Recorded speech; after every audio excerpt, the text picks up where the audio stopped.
trying experiments to find a way. And there are no right answers for anything involved in art.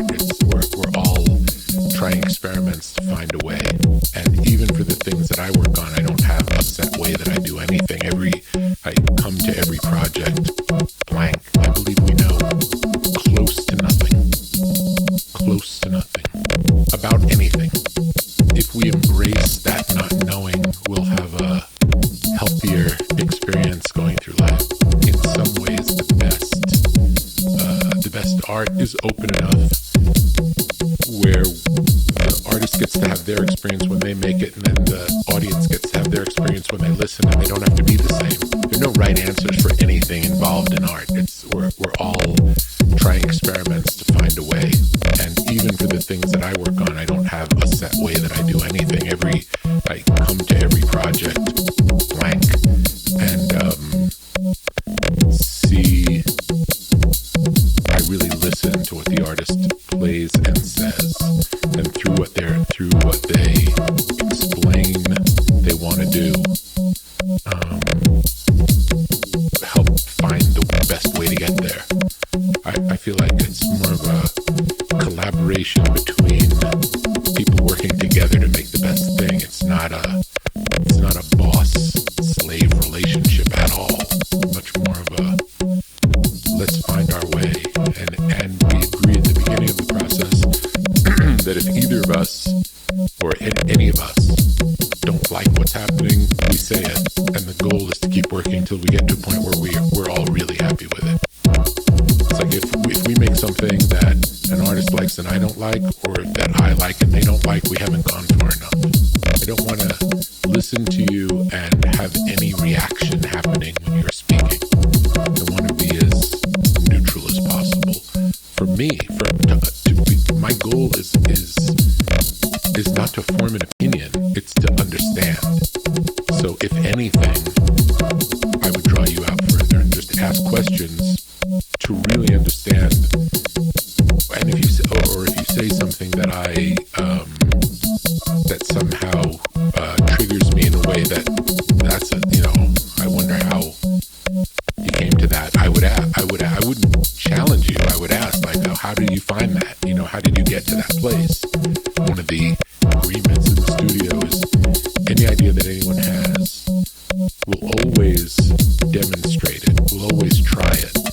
Because I can describe to you an idea, and you can think, that's a terrible idea. Let's not do that. And then I can play you the idea, and then you can say, oh, that's really good. And it's completely different because when we're told something, we have to imagine what that is. And the way you see something and imagine it, and the way I see something and imagine it are completely different. There can't be any ego in this. It doesn't, if everyone's there with the purpose of making the best thing we can, there's nothing else. There are there can't be any boundaries to that. I like the idea of getting to the essential, and I have a better idea now that I've done it for a while, but at the time it was purely an instinctual thing.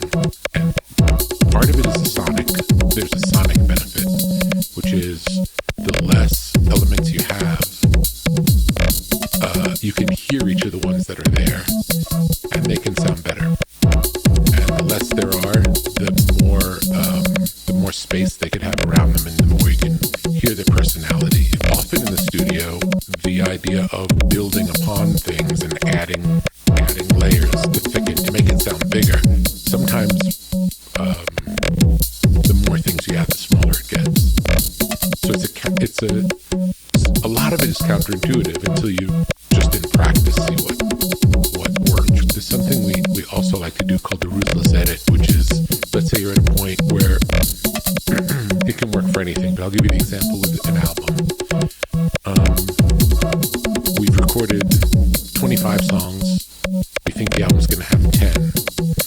Instead of picking our favorite 10, we limit it to what are the 5 or 6 that we can't live without. So going past even the goal to get to the real heart of it, and then see, okay, we have these 5 or 6 that we can't live without. Now, what would we add to that makes it better and not worse? And it's just it puts you in a different frame when you start with building instead of removing. I feel like I'm channeling ideas from somewhere else, 100%. But I think have you asked questions about where from? I believe we all are, though. You know, I believe we are we're vehicles for information that when it's ready to come through, it comes through, and the people who have good antennas pick up the signal. But if I'm sure you've had an experience in your life where you've had an idea for something and you've not acted on it, and eventually someone else does it. And it's not because they're doing it because you had the idea and they stole your idea. It's because the time has come for that idea. And if you don't do it, someone else is going to do it. It's being broadcast by whatever the source is. Whatever the source is. The reason that you're who you are and the reason that you're finding the success you're finding is because you've been true to yourself to get to that stage. So to start changing that to either conform to someone else's idea of what you should be doing, it just seems like it doesn't make sense. Do you have a sense of who you are? Because I don't necessarily have I don't know. I know that I really like making good things, and I know that I'm crazy about it in that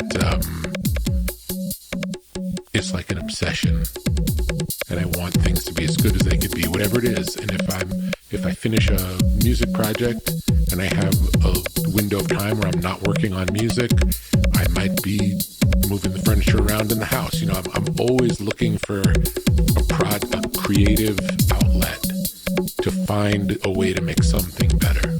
Anyone on the business side who doesn't make things, they're excited to do their part. You know, they're excited when you deliver the thing, the art that you make to me, then we can start the project. Yeah.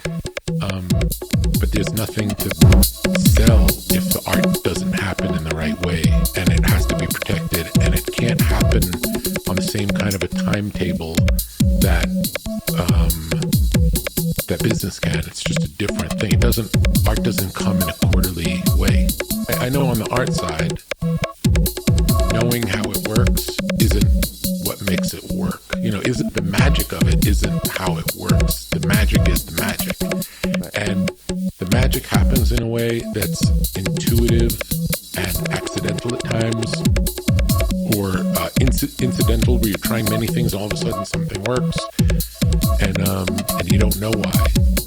And it's okay not to know why. It doesn't matter. It doesn't really matter why, as long as it does the thing that you want it to do, whatever that is. The only advice I would have would be to not listen to anyone, and to do what you love, and to make things that you love, whatever it is. Make your favorite things.